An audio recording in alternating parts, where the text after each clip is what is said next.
Hello दोस्तों। तो आज हम बात करने वाले हैं HTML CSS interview questions and answer की। तो ये पार्ट 1 है। इसके बाद भी काफ़ी सारे पार्ट आने वाले हैं।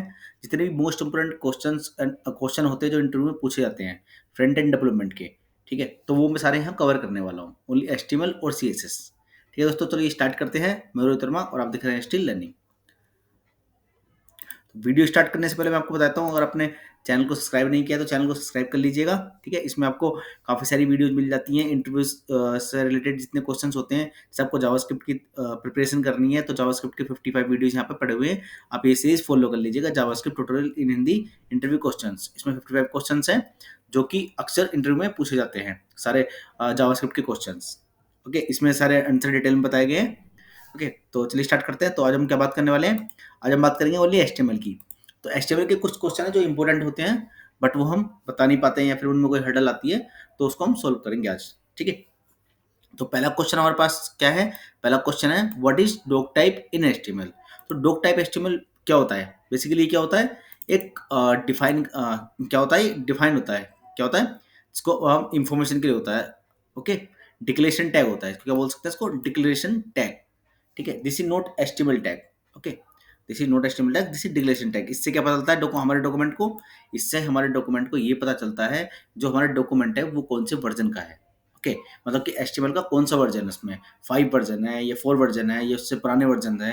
तो पहले वर्जन आते थे उनमें क्या होता था, डॉक्यूमेंट टाइप हमारे ये यूज होते थे, ये वाला टैग यूज होता था। याद है आपको? जब आप डॉक्यूमेंट बनाते थे HTML का तो उसमें ये वाला टैग चलता था, इसके बिना आपका HTML पे रन नहीं करता था। और अभी क्या है, HTML5 में आपका डॉक टाइप HTML चलता है ओनली। जैसे आप यहाँ पे एग्जांपल के लिए यहाँ पे आ जाओ, मैंने क्या किया है यहाँ पे ना एक इंडेक्स डॉट HTML क्रिएट किया हुआ है, मैं इसको हटाता हूँ यहाँ से।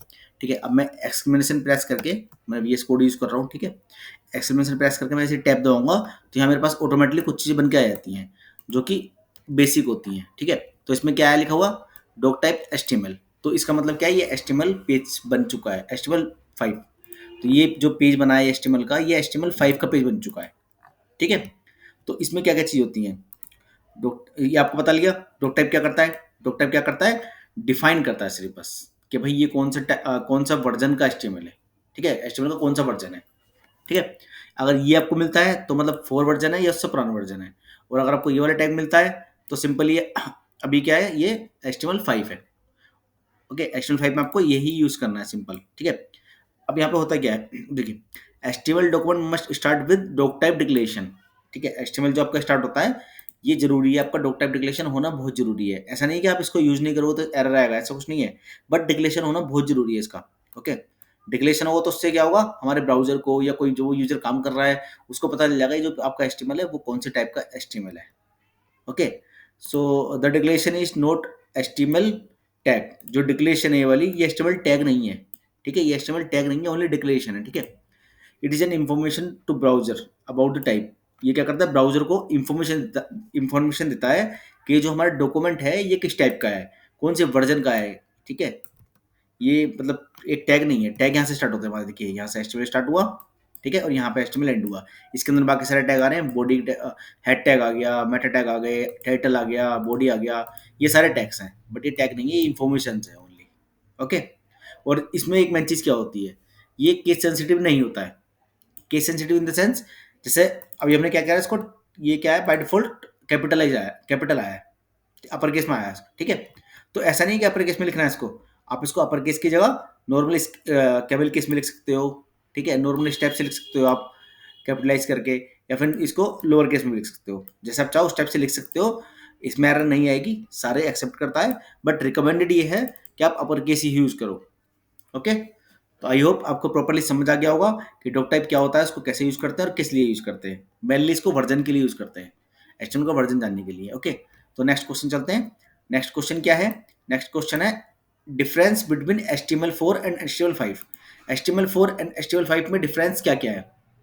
ये क्वेश्चन बिल्कुल कॉमन नॉर्मल क्वेश्चन है जो अक्सर आपसे पूछा ही जाता है। अगर फ्रंट एंड डेवलपमेंट का इंटरव्यू देने जा रहे हैं तो उसमें ये कॉमन क्वेश्चन है, कभी कोई पूछ लेता है। ठीक है, तो देखिए अभी मैंने आपको समझाया डॉक टाइप डिक्लेरेशन। तो मेन चीज क्या है इसके अंदर, डॉक टाइप डिक्लेरेशन है, जिससे हमें पता चलता है कि HTML4 है और HTML5 है। ठीक है, जो मैंने आपको अभी समझाया, यहाँ पर ये समझा रहा मैंने आपको। तो ये क्वेश्चन भी उससे रिलेटेड है, पहले वाले क्वेश्चन से। ठीक है, तो डॉक टाइप डिक्लेरेशन करोगे तो उससे पता चल जाएगा मैं HTML4 और HTML5 क्या है। और भी तरीके हैं इसमें जानने के। देखिए HTML5 के अंदर क्या है, new semantic element that are improve readability and SEO suggest, जैसे इसकी कुछ टैग है HTML5 के अंदर, कुछ नए टैग इंट्रोड्यूस हुए हैं जिनको बोलते हैं सिमेंटिक टैग्स। उसमें से मैंने कुछ यहाँ पे डिफाइन करे, सारे नहीं किए, काफी सारे होते हैं, गूगल कर लीजिएगा। जैसे कुछ टैग मैंने डिफाइन कर दिया, पे हेडर हो गया, footer, article, section, naive, side, man and figure. तो काफी सारे टैग होते हैं। जैसे हेडर है, हेडर से क्या होता है, मैन जो हमारा ब्राउजर है या कोई जो यूजर है जो भी काम कर रहा है, मतलब यूजर नहीं कह सकते, डेवलपर कह सकते हैं, डेवलपर है या फिर हमारा ब्राउजर है, उसको इजीली समझ आता है कि ये भाई ये टैग है किस लिए यूज हुआ है, हेडर के लिए यूज हुआ है, ठीक है। और जो ये फुटर टैग है ये किस लिए, फुटर सेक्शन के लिए यूज हुआ है। तो एसईओ में काफी आसानी हो जाती है हमें, ठीक है। मल्टीमीडिया टैग सपोर्ट करता है HTML5, HTML4 नहीं करता, ठीक है। जैसे ऑडियो टैग हो गए, वीडियो टैग हो गए, ठीक है। फॉर्म्स में देखिए, फॉर्म्स में न्यू टैग आए, पहले क्या करते थे हम, इनपुट टाइप यूज करते थे ओनली, और वहाँ पे क्या लिखते थे, टेक्स्ट लिखते थे, और उसमें अपने जो डिफाइन करना है वो डाल देते थे। अभी क्या है, इसमें आप अलग से अपने कुछ टाइप भी ऐड कर सकते हो। जैसे इनपुट टाइप ईमेल, ये HTML5 का पार्ट है। इनपुट टाइप डेट, ये HTML5 का पार्ट है। इनपुट टाइप रेंज, ये HTML5 का पार्ट है। तो ये सब सारे HTML5 के पार्ट है सारे, जो कि HTML4 में नहीं होते थे। तो ये डिफरेंसेस है HTML4 एंड 5 के अंदर। अभी आपको प्रॉपर समझ आ गया। और कुछ डेप्रिकेटेड टैग भी होते हैं, ठीक है। तो क्या है, जो HTML5 है उसमें हमारे डेप्रिकेटेड टैग क्या किए गए, रिमूव किए गए हैं। जैसे HTML4 में हमारे जो टैग थे, जैसे फॉन्ट यूज कर लिया हमने, सेंटर यूज कर लिया, बिग यूज कर लिया, ये सारे टैग थे जो हम टेक्स्ट को छोटा बड़ा करने के लिए, सेंटर करने के लिए, फॉन्ट डालने के लिए यूज कर लेते थे। बट अभी हमें ये सब यूज नहीं करने HTML5 में, वरना आपको एरर दिखाएगा, ठीक है। और इस सबको कैसे कैसे आपको हैंडल करना है, इन सबको हैंडल करना है आपको CSS के थ्रू, ठीक है। CSS के थ्रू आपको हैंडल करना है HTML5 में, ओके। और मैन इसके अंदर एक और डिफरेंस है HTML4 HTML5 में। HTML4 जो है हमारा मोबाइल फ्रेंडली नहीं था, ठीक है, उसको मोबाइल लेस फ्रेंडली था, बट ये मोबाइल मोर फ्रेंडली है। इसमें क्या था, मोबाइल रिस्पॉन्सिव आप आसानी से कर सकते हो HTML5 के अंदर, ओके, ठीक है। आगे चलते हैं। नेक्स्ट क्वेश्चन क्या है हमारा, what is semantic tag in HTML। अब देखिए ये जो क्वेश्चन है ये आपका रिलेटेड है ऊपर वाले क्वेश्चन से। ये सारे क्वेश्चन मिलते जुलते हैं, बट आपको पता होना चाहिए, ठीक है। तो सिंपल इसका क्या आंसर है, semantic tags in HTML are element that clearly describe their meaning. अभी क्या होता है, जैसे हम कोई पहले टैग यूज करते थे, देखिए मैं आपको बताता हूँ यहाँ पे थोड़ा डिस्क्राइब करके। जैसे आप कोई पहले टैग यूज करते थे, तो पहले क्या यूज करते थे, आपको मान लो कोई भी सेक्शन बनाना है, हेडर बनाना है, फुटर बनाना है, तो उसके लिए आप या तो डिव यूज करोगे ऐसे, ठीक है। ये हेडर के लिए हुई, आपने यहाँ पे क्लास लगा दी हेडर, या फिर फुटर लगा दी, सॉरी हेडर, ऐसे आपने ये लगा दी, ठीक है। और इसके लिए फुटर लगा दी, या फिर आपने आईडी दे दी, ठीक है, या फिर आपने स्पैन बना दी। तो स्पैन या डिव आपके पास दो ही चीज थी, वो जो आप यूज करते थे बस पहले HTML4 के अंदर। बट HTML5 में ऐसा नहीं है। HTML5 के अंदर सिमेंटिक टैग को इंट्रोड्यूस किया गया है, जो आप यूज कर सकते हो। तो इनसे क्या होता है, इनसे इनकी मीनिंग पता चल जाती है। जैसे आप ये हेडर टैग बनाओगे तो इस तरह से नहीं बनाओगे, इसको कैसे बनाओगे, सिंपल आपने हेडर स्टार्ट किया, ये देखिए रिकमेंडेड दिखा रहा है यहाँ पे ना, जैसे मैंने टाइप किया, मेरे को दिखा भी दिया रिकमेंडेशन इसमें। ये देखिए ये हेडर टैग हो गया। इससे ना तो ब्राउजर को बताने की जरूरत है कि ये हेडर टैग है, और ना ही किसी डेवलपर को बताने की जरूरत है ये हेडर का पार्ट है। खुद ऑटोमेटिकली समझ जाएंगे देख के कि भाई हेडर का सेक्शन है और इसमें हमें हेडर में काम करना है, सिंपली, ओके। अब आगे बढ़ते हैं। जैसे ये सारे सिमेंटिक टैग है, header, footer, nav, article, section, aside, main, figure, और इसके अलावा काफी सारे होते हैं जो आप गूगल करके चेक कर सकते हैं कौन कौन से सिमेंटिक टैग होते हैं। तो ये भी क्वेश्चन कॉमन है और अक्सर पूछा जाता है इंटरव्यू में। These are meaningful tags help to users and easily understand by search engine. जो मैंने आपको बताया अभी, जो यूजर मतलब डेवलपर को इजीली अंडर्स्टैंड होता है कि ये सेक्शन बनाया गया है, ये हमारा हेडर के लिए बनाया गया है, और जो हमारा ब्राउजर है वो भी हमारा इजीली रीड कर लेता है। इसके अंदर जो ये सेक्शन है, ये सेक्शन हेडर के लिए, ये सेक्शन फुटर के लिए है, और ये एसईओ में काफी हेल्प करता है। डन, ठीक है, आगे बढ़ते हैं। अब एक चीज है different between tag and element. अब टैग एंड एलिमेंट क्या होता है, ये क्वेश्चन काफी कॉमन है, बिल्कुल एकदम कॉमन क्वेश्चन है, और ये अक्सर पूछा जाता है। इसमें काफी सारे डेवलपर्स होते हैं कंफ्यूज हो जाते हैं। तो इसमें कंफ्यूज नहीं होना है आपको, सिंपली आपको क्या बताना है। जैसे मान लो मैंने एक टैग बनाया यहाँ पर, मैं इसको हटाता हूँ, ठीक है। मान लो मैंने एक टैग बनाया यहाँ पर, डिव हेडर, ठीक है, क्लास हटाता हूँ, ये क्लास रखता हूँ, ठीक है। मैंने इसे लिखा दिस इज हेडर। तो अभी देखिए यहाँ पे टैग क्या है और एलिमेंट क्या है, ये जानने की कोशिश करो। टैग क्या है और एलिमेंट क्या है, इनमें क्या डिफरेंस होता है। जो टैग है वो हमारी टैग ये सब होते हैं, स्टार्टिंग टैग, क्लोजिंग टैग, ठीक है। जो डिव हमारा उसका स्टार्टिंग टैग होता है, वो क्लोजिंग टैग होता है। ये सब हमारे टैग होते हैं, ठीक है। ये टैग हो गया, या हेडर टैग हो गया, ठीक है, ये हेडर हो गया, या IMG हो गया, या ये हो गया IMG हो गया, ठीक। इसमें क्या है, ये सेल्फ क्लोजिंग टैग होता है ये, ठीक है। इसमें क्लोजिंग टैग अलग से नहीं होता। या BR हो गया, BR हो गया, HR हो गया, इनमें सेल्फ क्लोजिंग टैग होते हैं, इनमें कोई क्लोजिंग टैग नहीं होता, ये खुद से क्लोज हो जाते हैं, ठीक है। और डिव हो गया और स्पैन हो गया, डिव, ठीक है, और एक होता है स्पैन, ठीक है। तो ये सब क्या है, ये हमारे टैग है, ये सारे टैग हैं, ठीक है। और हमने क्या, यह क्या पूछा है, टैग और एलिमेंट। एलिमेंट क्या है फिर, एलिमेंट ये वाला एलिमेंट है। मतलब अगर आपने इस डिप के अंदर कुछ लिख दिया, यहाँ पे कुछ टेक्स्ट लिख दिया या कुछ भी अपना कंटेंट डाल दिया, तो ये आपका स्टार्टिंग टैग प्लस कंटेंट और प्लस एंड टैग, तीनों को मिला के हम क्या कहते हैं, एलिमेंट। क्या बोलते हैं इसको, एक एलिमेंट बोलते हैं। तो एलिमेंट और टैग में क्या फ़र्क है, टैग्स जो होते हैं स्टार्टिंग टैग होते हैं, एंड टैग होते हैं, और जो एलिमेंट है, एलिमेंट क्या होता है, एंटायर टैग को बोलते हैं इसको। एंटर वाला starting tag plus content plus and tag, तीनों को मिलाकर जो बनता है उसको बोलते हैं एलिमेंट। अभी आपको आई थिंक प्रॉपर समझ आ गया होगा कि टैग और एलिमेंट में क्या डिफरेंस है, ठीक है। अब नेक्स्ट क्वेश्चन जो है वो भी काफ़ी कॉमन क्वेश्चन है, difference between margin and padding. अभी हम जो क्वेश्चन बता रहे हैं सारे आपको HTML प्लस CSS के बता रहे हैं, बाकी के नहीं कवर कर रहे हैं, इसमें सिर्फ HTML और CSS को कवर करेंगे, ठीक है। तो ये क्वेश्चन क्या है, difference between margin and padding. Margin और पैडिंग में क्या डिफरेंस होता है। तो पैडिंग और मार्जिन का डिफरेंस होता है, पैडिंग क्या करती है, इनसाइड बुक्स, इनसाइड आती है, और मार्जिन क्या आता है, आउटसाइड आता है। मैं आपको उसका एग्जांपल देकर बताता हूँ तो आपको जल्दी समझ आएगा, ठीक है। सपोज करो मेरे पास यहाँ ना एक बॉक्स बना हुआ है, मैं यहाँ पे एक बॉक्स क्रिएट कर लेता हूँ। मैंने यहाँ पे डिप बनाई, ठीक है, और यहाँ पे लिखा मैंने बॉक्स, ठीक है, और बॉक्स में अपना स्टाइल डाल दिया। मैं यहाँ पे स्टाइल बना देता हूँ, स्टाइल टैग मैंने यहाँ पे स्टार्ट किया, और यहाँ पे लिखा मैंने बॉक्स, ठीक है। यहाँ पे इसकी कुछ मैंने विड्थ दे दी, मान लो मैंने इसकी विड्थ दे दी 200 पिक्सल, और हाइट दे दी इसकी 200 पिक्सल, इस सबको इजीली समझ आ जाएगा। और इसमें क्या करा मैंने, बॉर्डर दे दिया 1 पिक्सल, ठीक है। अभी मैं इसको स्टार्ट करता हूँ, मैंने इसको ओपन कर दिया, नहीं हुआ ओपन, ठीक है, कोई नहीं, कुछ एरर है, एक काम करते हैं, ठीक है, कोई नहीं, मैं एक काम करता हूँ, मैं डायरेक्ट खोल लेता हूँ उस फाइल को ना, ये नहीं खुली, यहाँ पे गया, मैंने इस फाइल को डायरेक्ट ओपन कर लिया, डायरेक्ट ओपन किया, और इसमें चेक कर लेते हैं कि यहाँ पे क्या आ रहा है बन के। अभी क्या इसमें मैंने विड्थ दी है, हाइट दी है, और बॉर्डर दिया है 1 पिक्सल का, ठीक है, 1 पिक्सल से सॉलिड, ठीक है। मैंने यहाँ पे इसका टाइप डिफाइन कर दिया। अब यहाँ पे जाते हैं, हम चेक करते हैं रिफ्रेश करके इसको, ये देखिए, मैं इसको थोड़ा बॉर्डर बोल्ड करता हूँ ताकि आपको प्रॉपर्ली समझ आ जाए, ठीक है। देखिए यहाँ पे क्या एक बॉक्स बन गया, स्क्वायर बॉक्स, ठीक है। अब इसमें क्या है, मैं आपको मार्जिन और पैडिंग समझाने वाला हूँ। मैं क्या बताने वाला था आपको, मार्जिन और पैडिंग।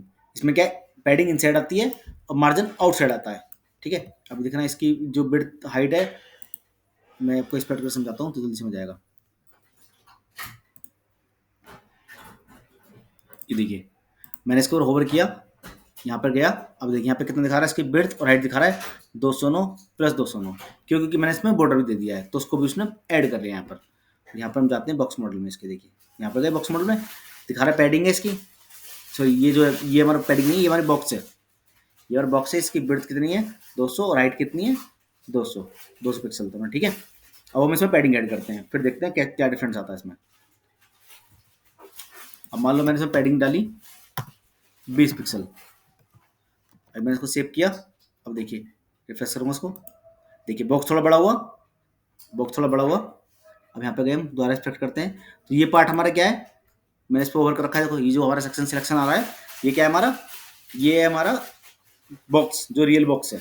जब हमने इसको 20 पिक्सल पैडिंग डाली तो इतना साइज बढ़ गया, ये पैडिंग है, पैडिंग इनसाइड आती है, अंदर की साइड आ रही है, देख लो पैडिंग अंदर की साइड आ रही है, तो क्या हो रहा है, बॉक्स का साइज बढ़ रहा है, ठीक है। जितनी पैडिंग देते रहूँगा उतना बॉक्स का साइज इंक्रीज होता रहेगा। अब मैं 40 कर दूंगा तो 40 हो जाएगा, ये बॉक्स और बड़ा हो जाएगा, देखिए हो गया बड़ा, ठीक है। अगर मैं मार्जिन दूंगा तो मार्जिन आउटसाइड में आता है, ये लिखा ना ऐसे, इनसाइड द बॉक्स आता है पैडिंग और आउटसाइड द बॉक्स आता है मार्जिन, ठीक है। अब देखिए मैं मार्जिन देता हूँ उसमें, मार्जिन 40 पिक्सल, सेव किया। अब यहाँ पे जाकर मैं इसको रिफ्रेश करूंगा तो क्या होगा, मार्जिन देखिए मार्जिन बाहर से, ये बॉक्स हल्का सा राइट से खिसक गया सॉरी, हल्का सा लेफ्ट से खिसक गया और हल्का सा ऊपर से खिसक गया। क्यों? क्योंकि इसमें मार्जिन आ चुका है। देखिए मैंने ओवर किया, ये सेक्शन जो आ रहा है, इस सिलेक्शन जो है अभी, ये हमारा 200 बाय 200 का हमारा एक स्क्वायर बॉक्स है। इसके ऊपर होल्ड करता हूँ पैडिंग के ऊपर, ये पैडिंग का सेक्शन है और ये मार्जिन का सेक्शन है हमारे, और ये बॉर्डर है हमारा। ठीक है, मैंने ये सेक्शन किया, देखो ये बॉर्डर है और ये मार्जिन का सेक्शन है। तो सिंपल, क्या समझ आ रहा है आपको? मार्जिन आउटसाइड में आता है, उससे हमारे जो बॉक्स है उसका साइज में कोई फर्क नहीं पड़ता। सपोज करो मैं यहाँ से पैडिंग हटा दूँ भी, मैंने यहाँ पैडिंग हटा दिया, अब क्या होगा बताओ? पैडिंग हटा दी तो बॉक्स का साइज उतने का उतना ही रहेगा, बॉक्स का साइज नहीं बढ़ेगा।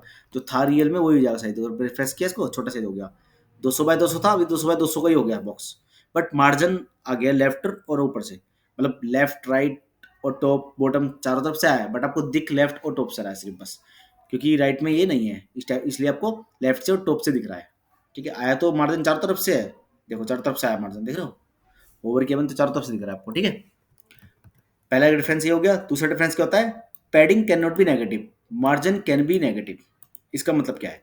ये सिंपल है, देखिए पैडिंग, मैंने बैक करता हूँ उसको, पैडिंग और मार्जिन दोनों देता हूँ पहले। ठीक है, रिफ्रेश किया।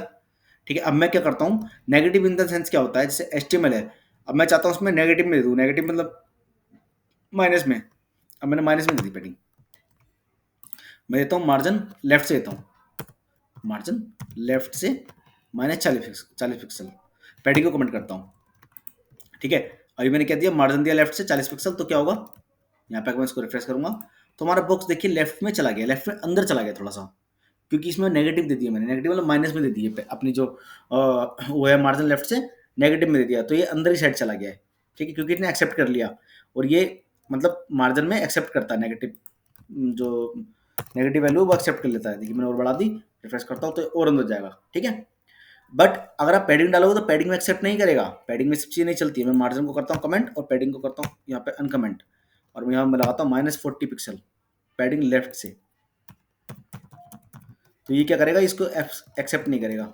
यहाँ गया, रिफ्रेश किया इसको, देखिए ये वहीं के वहीं है।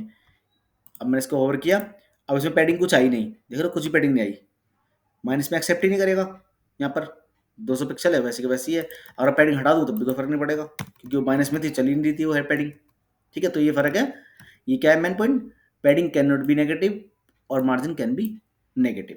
ठीक है, अगर आपको क्लियर समझ नहीं आया तो वीडियो को फिर से देख लीजिएगा, स्किप मत करना वीडियो को, तो आपको चीज़ें समझ नहीं आएंगी। देखिए, padding affected by the background colour, margin not affected by the background colour. अब होता क्या है, जैसे मान लो आपने बैकग्राउंड कलर दिया है, हमारा बॉक्स है ना, तो इसमें मार्जिन ना पैडिंग है, मैं सिंपल इसमें बैकग्राउंड कलर देता हूँ, बैकग्राउंड कलर देता हूँ इसके अंदर। ठीक है, कोई भी बैकग्राउंड कलर डालता हूँ मैं इसके अंदर, फिलहाल जो बेटर है मैं यहाँ पे ये डालता हूँ, 333 डालता हूँ। ठीक है, 333 का मतलब क्या है, डार्क ग्रे। ठीक है, रिफ्रेश किया तो डार्क ग्रे बैकग्राउंड आ गई। अब क्या है, जो हमारी ये क्या है, ये क्वेश्चन ये क्या है, affected by the background colour.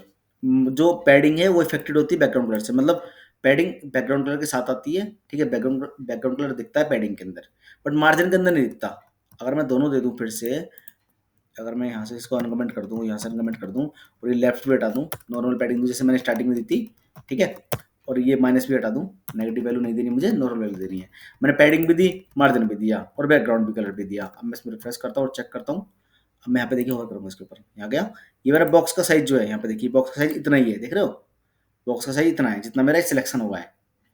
अब मैं पैडिंग को होल्ड करूंगा तो पैडिंग के ऊपर बैकग्राउंड आ रहा है, देख रहे हो, पैडिंग के ऊपर बैकग्राउंड आ रहा है, प्लस हमारे जो बॉक्स था रियल उसके ऊपर भी बैकग्राउंड आ रहा है। बट जब मैं बॉर्डर के बाहर जाऊंगा, मार्जिन पे जाऊंगा, तो मार्जिन में कोई बैकग्राउंड नहीं है। ठीक है, तो आप समझ गए, आई होप आपको समझ आ गया होगा। जो पैडिंग है हमारी इफेक्टेड करती है बैकग्राउंड कलर को, एक्सेप्ट करती है, और जो मार्जिन है वो एक्सेप्ट नहीं करता बैकग्राउंड कलर को। Okay, that's it. आगे बढ़ते हैं, how many position in C S S. तो सी एस एस के अंदर कितनी पोजिशन होती हैं, ये क्वेश्चन है, कई बार पूछा जाता है, कई बार नहीं पूछा जाता।